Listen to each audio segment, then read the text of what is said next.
बिस्मिल्लाहिर्रहमानिर्रहीम। अस्सलामुअलैकुम। 10th science के स्टूडेंट्स को मैथमेटिक्स की क्लास में खुशामदीद।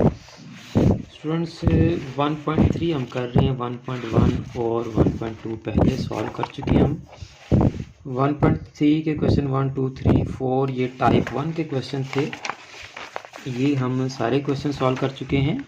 वीडियोस चैनल पर मौजूद हैं, लिंक्स डिस्क्रिप्शन में हैं, आप वहाँ से पिछली वीडियोस देखकर तो पिछले क्वेश्चन सीख सकते हैं। आज हमने टाइप 2 के क्वेश्चन जो है वो सॉल्व करने शुरू करने हैं और आपके क्वेश्चन 5 से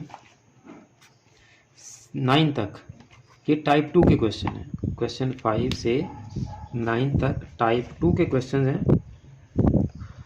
तो आपको मैं एक क्वेश्चन समझा देता हूँ, बाकी आप होमवर्क में कीजिएगा। फिर आपको होमवर्क से क्वेश्चन जो है वो सॉल्यूशन उनके दिखा देंगे, आप अपने सॉल्यूशन से उनको कंपेयर कीजिएगा तो आपको पता चल जाएगा कि आपने क्वेश्चंस ठीक सॉल्व किए हैं या कोई गलती है उनमें।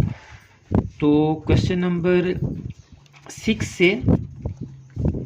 क्वेश्चन नंबर 5 में आपको करके देता हूँ और जो होमवर्क दूंगा क्वेश्चन नंबर 6 में आपको होमवर्क दूंगा और क्वेश्चन नंबर 6 की मैं आपको इक्वेशन भी बना दूंगा। चलें क्या याद करेंगे।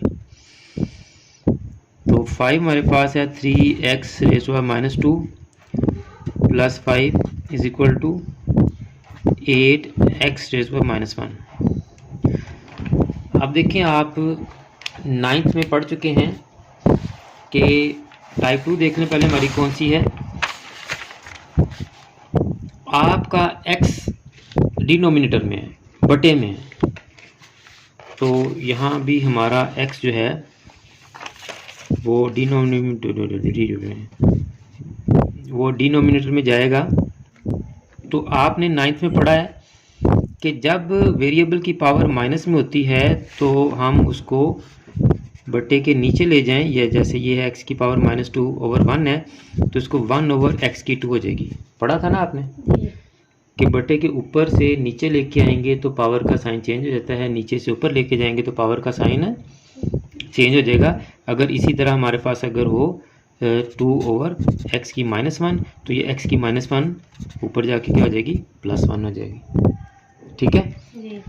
तो अब ये माइनस में है दोनों पावर्स, तो इन दोनों को हम क्या करेंगे, बटे के नीचे ले जाएंगे तो ये क्या हो जाएंगी जी,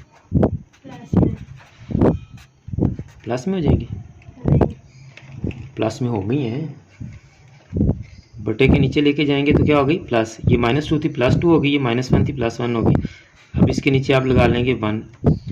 अब वही फ्रैक्शन का रूल, क्या रूल था जी फ्रैक्शंस में, क्या करते थे हम, फ्रैक्शंस को कैसे ख़त्म करते थे। 1.12 में हमने सीखा है नीचे वाली वैल्यू का एलसीएम। Very good. नीचे वाली वैल्यूज का एलसीएम लेते थे। सारी रकमों को, तीनों टर्म्स को हम एलसीएम से मल्टीप्लाई कर देंगे। x² और x का एलसीएम आएगा हमारे पास x²। अब हमने इसको, इसको और इसको, तीनों टर्म्स को किससे मल्टीप्लाई कर देना है, x²। तो x² is multiply by 3/x² plus 5 into x² is equal to 8/x into x²। अब देखिए ये कैंसिल हो गया, ये क्या बच गया, 3 plus 5x² is equal to, यहाँ 1 है तो ये 1 ऊपर जाके माइनस होगी तो ऊपर कितनी पावर रह जाएगी, 1। ये आपके पास बचेगी 8x। इसको भी मैं आपको यहाँ पे सिंप्लीफाइड करके दिखा देता हूँ। 8x है और x की 2 है जी, मल्टीप्लाई हो रही, 8/x into x into x। x की पावर 2 का क्या मतलब है, x इंटू x। तो अब एक x से कैंसिल हो गया तो 8x आपके पास बच गया। तो अब आप इसको अरेंज कर लें स्टैंडर्ड फॉर्म में तो आपके पास आ जाएगा 5x² minus 8x plus 3 is equal to 0। 5 3 = 15। तो यही पेयर बन जाएंगे, आपके बने बनाए पेयर मिल जाते हैं इस तरह के क्वेश्चन में। -5x minus 3x plus 3 is equal to 0। इन दोनों में क्या कॉमन आ गया हमारा, 5x। अंदर क्या बचा, x-1 -3 common, x-1 is equal to 0। तो x-1 दोनों में कॉमन, इसका अंदर 5x बचा पहली टर्म का, दूसरी टर्म का क्या बचा, -3।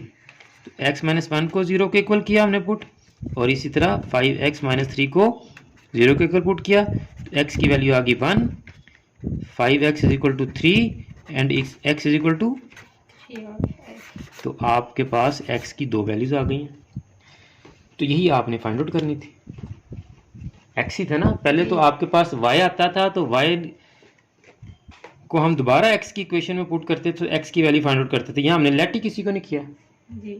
इन क्वेश्चन में, हमने किसी को लेट नहीं किया ही नहीं है।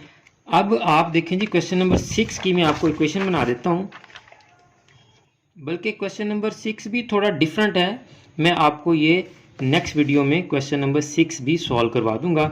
बाकी के क्वेश्चन जो है आपके वो इसी क्वेश्चन से मिलते जुलते होंगे। आपके 7, 8, 9 सारे एक जैसे हैं, 6 थोड़ा डिफरेंट है, इसलिए मैं आपको करवा देता हूँ और आपको अगली वीडियो में करवाऊँगा। उम्मीद है कि आपको आज का ये क्वेश्चन समझ आ गया होगा।